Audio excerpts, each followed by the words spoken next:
இன்று பகடைகள் கணக்குகளை பார்க்கலாம்.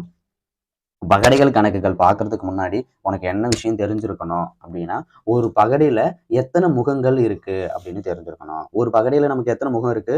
1 இருக்கு, 2, 3, 4, 5, 6. ஒரு பகடையில 6 இருக்கு. அதாவது 6 முகங்கள் இருக்கு. சரிங்களா? சரி, வாங்க பார்ப்போம்.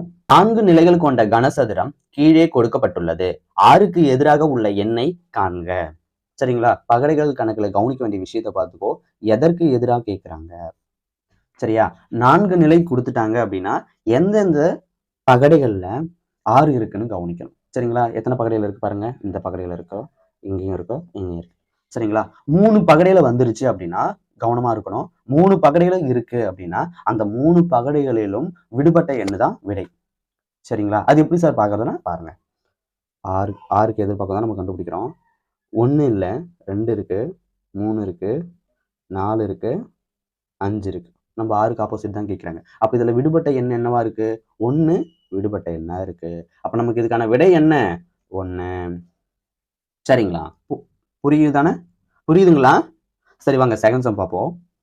கொடுக்கப்பட்டுள்ள கனசதுரத்தில் 3 புள்ளிகளுக்கு எதிராக எத்தனை புள்ளிகள் உள்ளன? புள்ளி வச்சா போட முடியுமானா? புள்ளின்ட்டு தனியாலாம் கிடையாது. சரிங்களா? எண்களுக்கு மாற்றான வடிவம் தான் புள்ளிகள். சரிங்களா? அப்போ நம்ம என்ன கவனிக்கணும்னு சொல்லியிருக்கோம். தேர்வுல எதுக்கு ஆப்போசிட் கேட்கிறாங்க? சரிங்களா?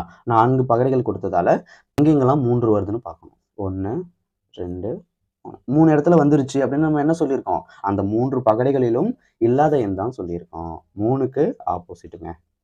1 இருக்கா? இருக்கு. 2 இருக்கா? இருக்கு. 3 இருக்கா? இருக்கு. 4 இருக்கா? இருக்கு. 5 இருக்கா? 5 இல்ல, 6ங்க இருக்கு. சரிங்களா? அப்போ நம்ம இதுல விடுபட்ட எண் என்ன? 5. அப்ப நமக்கான விடை என்ன? 5. புரியுதுங்களா இப்போ? சரி, வாங்க நெக்ஸ்ட் சம் பார்க்கலாம். 4 நிலைகள் கொண்ட கனசதுரம் கீழே கொடுக்கப்பட்டுள்ளது. 6க்கு எதிராக உள்ள எண்களை காண்க. என்ன சொல்லியிருக்கோம்? என்னக்கு ஆப்போசிட் கேட்கிறாங்க. அந்த 6 எத்தனை பகடைகள் இருக்கு அப்படின்ட்டு தான். இதுல 2 பகடைகள்ல இருக்கு. நம்ம இதுக்கு முன்னாடி பார்த்தது என்ன? 3 பகடைகள்ல இருக்கும். அதுக்கு இல்லாத எண்ணை நாம எடுத்துருவோம். சரிங்களா? அப்போ இது என்ன சார் 2 பகடையில தான் இருக்கு அப்படின்னா இதுக்கு எப்படி போறதுன்னு பாருங்க. மிக மிக எளிமையான முறை தான் இது. சரிங்களா? வினாவுல கேட்ட எண் எந்த பகடையில இருக்குன்னு பாருங்க. அந்த பகடையும் இன்னொரு பகடையும் நம்ம கம்பேர் பண்ணி ஆன்சர் கண்டுபிடிக்கலாம். சரிங்களா? அது எப்படி சார் அப்படின்னா கவனிங்க. 6க்கு எதிராக கேட்டிருக்காங்களா? 6 இருக்க ஒரு பகடையை எடுத்துக்கோங்க. மீதி 5, 3 இருக்கு. சரிங்களா? இந்த 5, 3 வர்ற மாதிரி ஒரு பகடை எடுத்துக்கோங்க. எதனா 1 இருந்தா போதும். சரிங்களா? இதோ இங்க பாருங்க, இதுலயே 5 இருக்கு. சரிங்களா? இது எப்படி சார் அடிக்கிறதுன்னு இதுல இருந்து எப்படி சார் கண்டுபிடிக்கிறதுனா கொஞ்சம் கவனமா இருங்க. 5க்கு 5 அடிச்சிருங்க. சரிங்களா? மீதி இருக்க எண்ணை கிளாக் வைஸ்ல எழுதணும். கிளாக் வைஸ்னா எப்படி? எந்த பகடை வேணா நீங்க முதல்ல எழுதலாம், தப்பு கிடையாது. 5க்கு 5 அடிச்சிட்டோம் அப்படின்னா முதல் பகடையில என்ன இருக்கு? 2, 4. கிளாக் வைஸ்ல எழுதியிருக்கேன். புரியுதுங்களா? அடுத்து இந்த சம் பாருங்களேன். 5க்கு 5 அடிச்சிட்டோம் அப்படின்னா 3, 6. புரியுதுங்களா? இப்போ 2க்கு ஆப்போசிட் 3, 3க்கு ஆப்போசிட் 2, 4க்கு ஆப்போசிட் 6, 6க்கு ஆப்போசிட் 4. நம்மள என்ன கொஸ்டின் கேட்டிருக்காங்க? 6க்கு எதிராக உள்ள எண்ணை காண்க. 6க்கு எதிராக உள்ள எண் என்ன? 4. அப்ப நமக்கு ஆன்சர் என்ன? 4. புரியுதுங்களா? ஓகே. அடுத்த மாடல் பாருங்களேன். 2 நிலைகள் கொண்ட கனசதுரம் கொடுக்கப்பட்டுள்ளது. 1 என்ற எண் அடிப்பக்கம் அமைந்தால் மேலே என்ன எண் இருக்கும்? சரிங்களா? இந்த மாதிரி கொஸ்டினா ரொம்ப ரொம்ப எளிமைங்க. பார்த்தோன்னே ஆன்சரை போட்டுடலாம். சரிங்களா? அடிப்பக்கம் கொடுத்துட்டு இந்த சைடு என்ன இருக்குன்னு பாருங்க. சேமா இருந்துச்சுன்னா அதான் ஆன்சர். 3. ஆன்சர் 3 தான். இதுல எந்த வித மாற்றமும் கிடையாது. எப்படின்னு கவனிச்சுக்கோங்க. சரிங்களா? இந்த மாதிரி இரண்டு பகடைகள் கொடுத்துட்டு எதுக்கோ ஒரு எண்ணோட ஆப்போசிட் கேட்குறாங்க. நம்மள பார்த்த முகங்கள் மாதிரி சேம் நம்பர் இருந்துச்சு அப்படின்னா அதுதான் விடை. சரிங்களா? இல்ல சார் இந்த சமூகம் வந்துச்சு மற்ற சமூகம் வருமானா? இல்ல, எல்லா சமூகம் இந்த மாதிரி முகங்கள் வச்சு வந்தா அதுதான் விடை. சரிங்களா? நெக்ஸ்ட் சம் பாருங்க. 2 நிலைகள் கொண்ட கனசதுரம் கொடுக்கப்பட்டுள்ளது. 4 என்ற எண் அடிப்பக்கம் அமைந்தால் மேலே என்ன எண் இருக்கும்? சரிங்களா? நம்ம என்ன சொல்லியிருக்கோம்? எந்த எண் கேட்கிறாங்கன்னு பாருங்க. 4 பகடை கொடுத்துருக்காங்க. நமக்கு இங்க 2 பகடைகள் வந்திருக்கு. சரிங்களா? நம்மள பார்த்த முகங்கள் மாதிரி ஒரே இடத்துல சேம் நம்பர்ஸ் வந்திருக்கு. பகடைகள்ல 1, 1 அப்படின்னு சேம் பிளேஸ்ல வந்திருக்கு. சார் இங்க 3, 2 இருக்கு, 5, 6 இருக்கு. அதை பத்தி நமக்கு கவலை கிடையாது. எதனா ஒரே ஒரு எண் சேம் பிளேஸ்ல வந்திருக்கா பாருங்க. இதற்கு முன்னாடி பார்த்த சம் போலவே 1, 1ன்னு வந்து. அப்ப ஆன்சர் நமக்கு என்னது?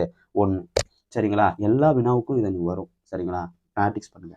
இதுல என்ன சார் பார்த்த உடனே அடிக்கிற மாதிரி தான் இருக்கு, இதுல எங்க சார் பிராக்டிஸ் பண்ணுங்கன்னு சொல்றீங்க அப்படின்னா, இந்த விஷயத்த இப்ப பார்க்கும்போது உங்களுக்கு ஞாபகம் இருக்கும். சரிங்களா? ஆனா ஒரு 1 வீக்ல கண்டிப்பா மறந்துரும். என்ன சார் இப்படி சொல்றீங்க? அப்படின்னா, இது ஒரு நிதர்சனமான உண்மையும் கூட. நம்ம மனுஷங்க தானே. சரியா? மறக்கும். சரிங்களா?